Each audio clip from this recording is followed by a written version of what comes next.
Welcome back to Control the Freak. Today we're going to look at why control freaks struggle to build and maintain relationships and why they're so quick to close them down.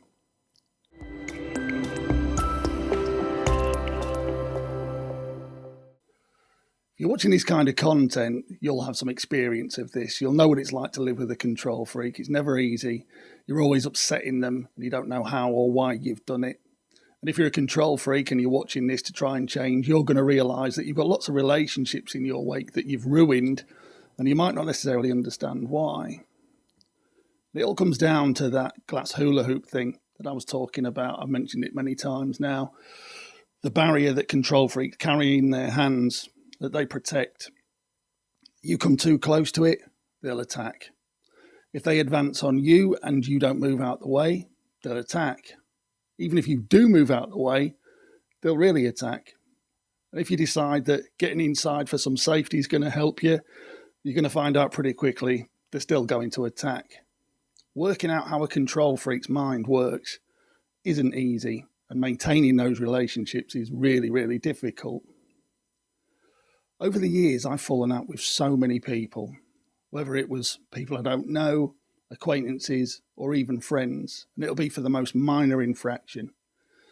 If it's people I don't know or just acquaintances, I've shut people down, click of a finger, out of the blue, for something that I think they've done, and they haven't even known where it's come from. It could be I didn't like something they said, I didn't like the way they looked, I didn't like how they dressed, I didn't like the fact they had a good-looking girlfriend. I didn't like the fact they had money. They were too loud. There's a couple of reasons for it. Part of it was because there was something in those people that reminded me of the kind of person that would have upset my stepdad. I spoke about that years ago, that I realised that I was rejecting people who reminded me of the kind of person that would set him off because that had implications for us after the fact when he was angry. But a great deal of it was down to self-esteem issues. There was something about those people that made me question myself. And when I'd be in their company, my mind would be whirring. And I'd be thinking, I'm really uncomfortable here, and I'd be punishing them for it. I'd realise that I was perhaps being a little bit odd. It was obvious that I was uncomfortable. And I didn't know how to deal with it. So I'd lash out at those people and I'd blame them. And I'd just say, I don't like that person. Never understood why, but they'd be rejected. But if you think you've got to be a stranger or an enemy to turn off a control freak, it's just not true. I did it to friends as well. And I could do this turn of a dime. I could just switch somebody off. I could be friends with somebody in the morning, and by midday, that person was dead to me. And it could be for the slightest thing. They could have upset me, they could have disappointed me, I could have felt they insulted me. In the modern parlance of Love Islanders and teenagers, they didn't have my back. There was something that they'd done that had upset me, and they were now dead to me, and I would switch them off instantly. And the friends that I still had would always be confused about this. They either didn't understand why I'd done it, or they couldn't understand how easily I had done it. And if you were a friend of mine, you must have been on tenterhooks thinking, I'm going to be next because I don't know what's going to set him off. And they would say to me, is it really that bad? Surely you need to leave it a couple of days and you'll be all right. Well, that person was dead to me at that point, and I never looked back, not once. As soon as I pulled the shutters down on that relationship, we were done and there was no turning back. I didn't care. Genuinely, I had no guilt about it. I didn't feel a thing. If anything, I felt comfort that now that problem was removed, but I never felt any regret, not one. I did it to friends when they haven't even done anything, and I'm not even angry with them. I've always had this thing where if I'm separated for a person for any length of time, I switch off from that person. And I wasn't aware of it until I had a conversation with a guy I was working with once, years and years ago now, in my early 20s. And he was leaving the company where we worked together. And he pulled me aside on his last day and he said that he really wanted to stay in touch with me. He was saying, but I know what you're like. I know that once you don't see people, you kind of switch them off and you don't stay in touch, but I really don't want that to happen with us. And in the moment when he said it, it kind of rung a bell with me. I realised that, I have done that. There was a couple of people that we'd both worked with that were friends that had left that I just didn't stay in touch with anymore. And it wasn't because I was busy or I didn't get around to it. It was just as soon as you were out of my eye line, for some reason, you didn't exist anymore. I felt nothing. I didn't think too much about it at the time, but if I look back at it now, that was the first time anyone had mentioned it to me that kind of planted a seed that I had a pattern of this behaviour. But it went to the back of my mind. For the next 20, 30 years, I did it several times with good friends who I loved and who I still love. But I switched them off as soon as they were out of my eye line. I'm talking about people who I was joined at the hip with, who other people would say, if you see one, you see the other. They're always together. They're inseparable. They'll always be friends. But the minute they left the company I was working with or they moved away, that person didn't exist. And they'd say, how's so-and-so? I'd say, I don't know. Don't speak to them. And you could see them registering how odd that was, that I had no desire or intention to stay in touch with people once they left my eye line, and that I just didn't care, genuinely didn't care. I was starting to think about it a little bit more after that conversation with that fella, and I still couldn't get to grips with it. But I had so many other things going on. I was causing so many other problems, imminent problems, problems that were happening in the moment, that because I didn't feel anything with those incidents, I didn't pay it much attention. There was more pressing things to deal with. It was once I started the counselling, started working on the control problem, that I started to give it a little bit more attention. I'd be having incidents at work where I was falling out with people and I was going home and I'd watch a lecture or I'd read a paper trying to understand the psychology of control. Or I'd lay in bed at night into the early hours, ruminating over how angry I was and trying to work out what I'd done to make the situation worse, because by this point I knew it was probably me. So I'd go through that day's incidents and try and think of the turning point where I'd change things. And I was starting to develop the ability to kind of go into a little state of mind where I could pinpoint the turning point and I could trace back from where I turned to what was causing me to turn. And I liken it to that thing where if you're having a conversation with somebody and the conversation, you're trying to explain something and you're really struggling, and the word or phrase that will be the turning point is flashing past the back of your eyes and you just can't grab it. You kind of stare off into the distance and you're going, it's that word, I can't quite grab it. And if you could just grab it, you could change the course of the conversation. You could encapsulate everything you were trying to say and everybody would understand, including you. Well, it's the same kind of thing that I started to be able to do with control.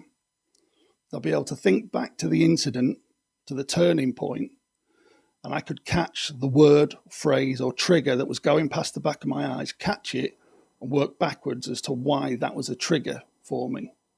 And it's much the same thing where I say I started to realise that I was starting to reject people, or I had rejected people, who reminded me of people that would upset my stepdad, because I'd fallen out with somebody that day for no particular reason, and then I could kind of go, right, it was at that point I felt that. What triggered that? And it's something I can do all the time now. I can take myself out of the moment. I can go to that trigger and go, that's why I did that. So I was getting quite good at it. I was starting to fix lots of things. I was starting to be able to preempt the trigger or the feeling and say, no, stop right there, take a different route. So with that success, all of the other things that were going wrong were starting to get better. And it was around that time that I had another incident with a long-time friend, a lifelong friend, who I loved and still love. Him and all of his family, I adore them all. And we'd lost contact. They'd moved away. There was a little bit of a drama around it, clearly to do with my behaviour again. But that wasn't between me and him. And it wasn't that bad of a drama. There was just some discomfort. But he and his family had moved away. And he kept trying to get in touch with me. And the first few times he did, I'd answer the phone or I'd reply to the email. but I was really uncomfortable. It was that same familiar thing of, in my mind, going, this relationship's over, but this person won't leave it alone, and it's making me really, really uncomfortable. And in the end, I said to him, look, please don't contact me again. I won't reply. I still love you, but I don't want to continue this relationship. I'm not the person I was. And this is true, but it was not the only reason why I was shutting that relationship down. It's the same thing I've been doing all of the time. So now I'm at a point where I'm getting better and I'm starting to be able to understand my behavior, my motivations, the little dialogue in the back of my mind that is leading me to behave a certain way. And it became clear to me when I thought about what was going on with this guy and all of the previous friendships that I'd shut down for no reason. It was obvious. It was control all over again. It was down to that glass hula hoop. Because if I could pause in my mind the feelings that I felt whenever I had to interact with this guy, again, it was down to that self-esteem. There's the doubt in my mind that, were we ever really that good friends? Did they ever really like me that much? I'm sure there was that time where they looked at me a certain way and I felt bad. Are they just in touch with me because they're lonely? And it's not really about me. I'm not really that good a person. And I know I'm not a good person because I've done all these bad things. And all of these things would be going around in my head. And that's why I would go, that's it. This is uncomfortable. Stop. I'm not going to be that person's friend anymore because it's uncomfortable for me. I think this happens not only with control freaks. And by the way, if you meet somebody and you find out that they've got a trail of broken friendships and relationships in their past, it's a pretty good indicator that you're dealing with a control freak, because that's what we do. We shut people down. But I think this also happens with people who've been hurt by control freaks. I think that sometimes, if we go back to the Dave and Sarah story a couple of episodes ago, it become that overprotection thing, that just in case reaction. And so victims of control freaks do the same thing. They start to reject people for their own safety. I thought I'd share this with you because I've been thinking a lot about that guy recently and about why I shut down that relationship through no fault of his. And he's probably wondering what he ever did. He didn't do anything wrong. It's just me. And I made the decision very recently. I wasn't going to do that anymore. If I end up separating from someone, I'm going to stop that thing that goes off in my head that says, shut that relationship down. Don't allow it to go on because you're only going to feel bad. And I made the decision to catch those feelings and do something about it. Because these people are my friends. There's lots of these relationships that I've damaged that I can't do anything about. And if I'm honest, I'm still really uncomfortable about fixing them because it's hard to do. I've been horrible to people in the past, to lots of people in the past. And I've also hurt people for no reason who I wasn't being horrible to, and they weren't being horrible to me, but I've left them confused. And what I've started to do now is start to concentrate on those triggers when I'm interacting with somebody. I started doing this a few years ago with people at work. There was a period where I was walking around work and I knew I'd upset a load of people, and I knew there was people that either didn't like me or were nervous of me. And I would blank everybody because it was more comfortable for me to just blank everyone. Wouldn't say good morning, wouldn't acknowledge people because for all I knew, they didn't like me, and it was much easier that way. And I made the decision to just start saying hello to people, and it was really uncomfortable. Because I did it in the moment, there's that doubt of, do they really want me to talk to them? Do they want to acknowledge me? But I thought, I don't know what's going on in those people's heads. And if I go back to the thing that I can't be responsible for how other people react in the same way that they can't be responsible for how I act, all I can do is act with good intention. And my good intention is to not be a dick anymore. And saying hello is a good place to start, isn't it? So I started saying hello to people or good morning to people. And I started doing it with the intention of, I mean this, I'm trying to be nice. I'm trying to be pleasant to you. And I was surprised how quickly those people who started with a kind of look like, oh no, is he talking to me? He's not really talking to me, is he? Because that's not what I did.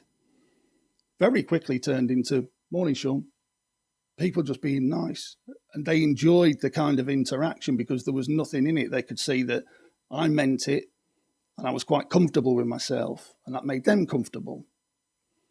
It's amazing how being comfortable with yourself can impact the people around you in the same way that being uncomfortable with yourself makes other people kind of run away from you because it gives them doubt as to why you're acting like that.